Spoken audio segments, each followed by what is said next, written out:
So, hi guys! ayan. For today's vlog ay sasagutin ko na yung mga nagpi-PM sa akin about sa passport requirements.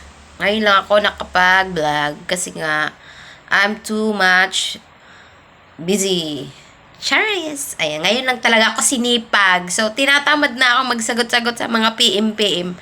Kaya, i-vlog ko na lang. So, wait lang, hindi pa ako nagsuklay. Kakaligo ko lang. So, ayan, sa mga nagtatanong dyan about sa requirements about sa passport. Ayan. At kung ilang araw ko daw bago nakuha or buwan. Sa ilang months bago dumating. Ayan, sa akin, dumating siya 1 week lang. So, hindi ko po siya ni-rush. Pero, mabilis po siyang dumating. Siguro nagkataon lang. Kasi may nag-PM sa akin. Sabi niya, 1 week lang, nakuha mo na. Kasi dun daw sa kapitbahay yata nila, umaabot daw ng 3 months. Ganon. Sabi ko, hindi ko alam sa akin kasi sobrang bilis niya dumating. Siguro nagkataon lang the time na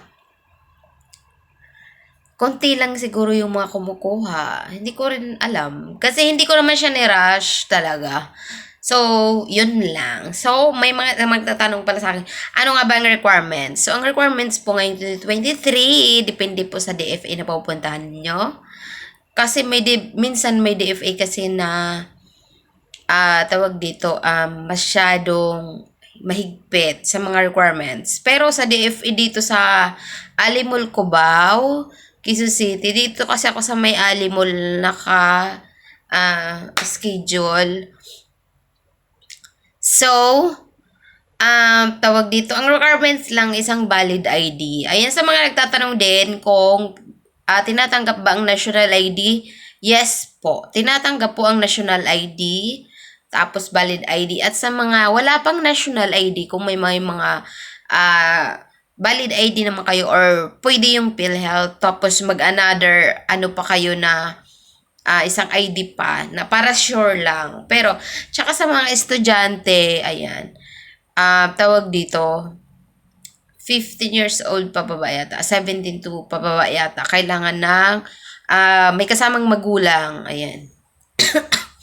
So, isang valid ID, tapos PSA or birth certificate, tapos, yung tawag dito, yung resibo na binayaran mo online, i-email sa yung DFA yun. Tapos, tawag dito, appointment. Yung appointment mo online, kasi mag-ano ka ng appointment online.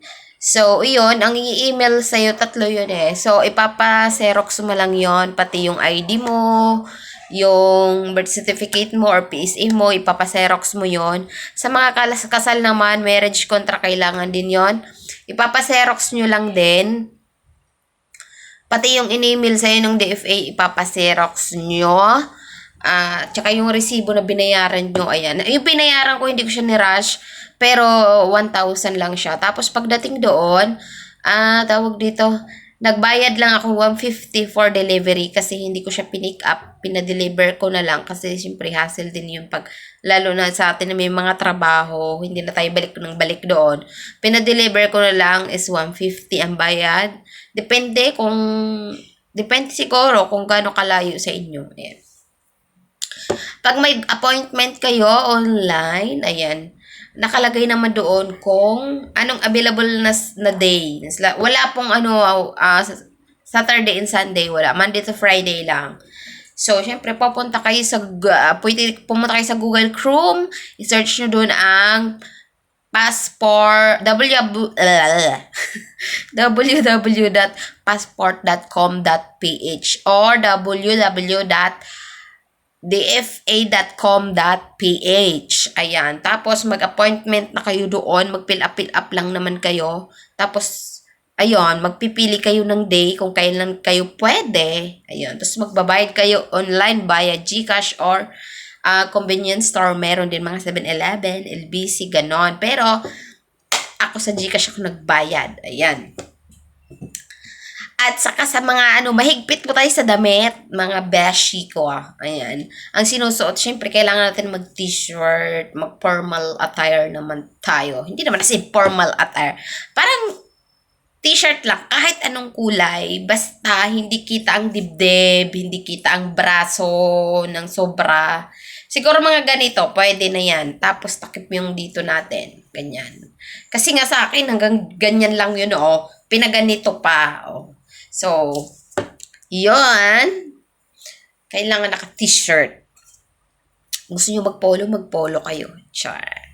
Tsaka, hibi yung makeup natin ay sobrang slight lang. Depende siguro sa pupunta yung DFA kasi may DFA kasi na yung iba pinapatanggal yung makeup. So, dapat natural talaga. Ako, hindi ako nag-makeup. Bahala na si Batman. So, kaya, ayan. Andito na yung passport ko. 1 buwan na pala. Ay, 2 months na sa akin. May ticket pa. So, ibig sabihin nakapag-travel na ako. Cheers! Papakita ko sa iyo ang aking pagmumukha. Hala, ano nangyari? Ba't nagkanda yupi-yupi na? Burara, babaeng burara. Ha? Tapos, ayan, may mga nagpi-PM ka sa akin na tingnan nyo naman, itsura ko dyan. It's a very chubby. So, ayan. Kinuha ko lang talaga yan para may valid idea. Char. So, yun lang. Sana sagot ko yung mga tanong nyo. Kung may kulang pa, i-PM nyo na lang ako. Kasi nga, nakakapagod din mag-reply. Kaya nga minsan, pag yung mga nag-chat sa akin, hindi na ako nag-reply sa chat. Bino-voice over ko na lang. Voice over? Voice record? Ano ba tawag doon? Kasi kung isa-isahin, guys, nakakapagod mag-type. Yun lang, valid ID, BSA, or birth certificate. Kung kasal, marriage contract, ayan. Kung may kasama kayong bata, kailangan may kasamang magulang. Kung ang bata, ikukunin nyo. Ayan. Mabilis lang naman, guys, step 1. Ako kasi schedule ko, alas 3. Pero alauna, sinalang na ako. Tapos wala pang isang oras, tapos na. Siguro depende sa DFA na pupuntahan nyo kung maraming tao or konti lang. Sa amin kasi medyo konti kami that time. Tapos mabilis kasi. Kailangan, pag kumpleto naman yung requirements mo, mabilis lang yung process. So, step 1, check lang yung requirements mo. Tapos, ching! Step 2 ka na. Sa step 2, ayan. Papakita mo lang yung mga requirements mo ulit. Tapos, ayun.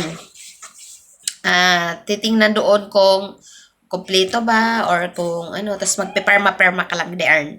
Yun lang naman. Tapos step 4 na. Wala nang 3. Oo, ganun. Step 4 na. Hindi ko rin itong araw na to. Step 4 na. Magpe-picture. Ching. Ayan, picture na. Pagkas ng 4, tapos na, pupunta ka sa counter kasi magbabayad ka for delivery. Pero kung hindi mo naman ipapadeliver, umuwi ka na. Yun lang, ganun lang kabilis. Ang hahabulin mo lang talaga appointment online kasi minsan halimbawa ngayong month of August or September, minsan fully book sila, walang available na slot. So, kailangan araw-araw ka mag-check ng appointment kung may available na slot. Kung kailan mo gusto magpa-appointment, ganon.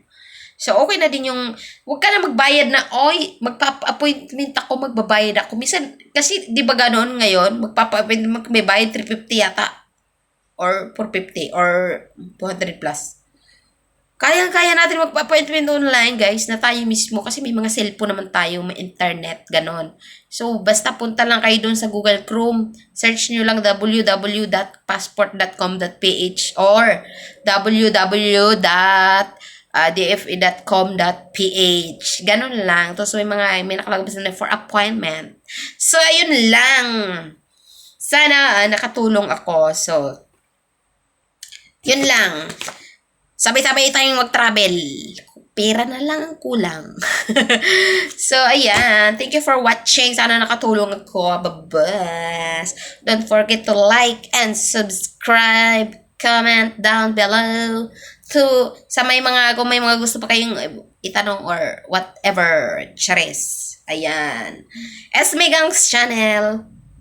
Dabi Ay!